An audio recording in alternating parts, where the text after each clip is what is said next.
If you guessed that sound was a bunch of dead tax documents rubbing together, congratulations, you are correct. Shredding your paper is one of the easiest ways to recycle your paper at home. But before you do anything, please check with your local official that these are authentic tax documents or else the process will not work. Once it's been approved, stick some in a blender and add some water.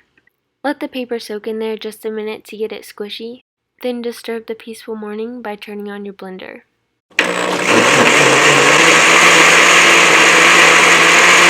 Blend your paper until it's the same consistency as snot. If you want to save money on your water bill, you can strain the pulp and reuse the excess water for the next batch of shredded paper. Next, fill a bin with no more than half a foot of water. Add some pulp, stir it up, then put in your mold and decor.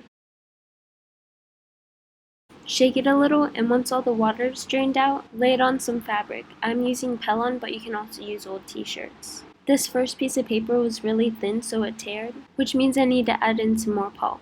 Stir, dip, shake. That kind of sounds like an insult.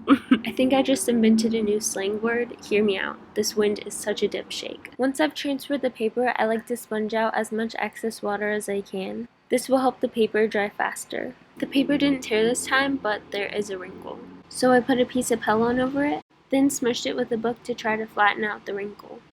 Just for fun, I added some unblended shredded paper. This worked fairly well, but one thing you do have to watch out for is the shredded paper clumping up into one spot, which will make a lump in your paper.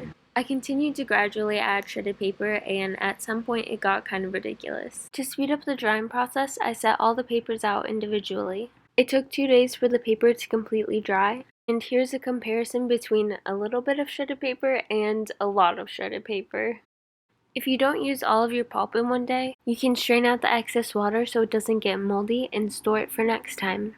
One of the downsides of living with a paper enthusiast is that they feel the need to examine every piece of paper in the house.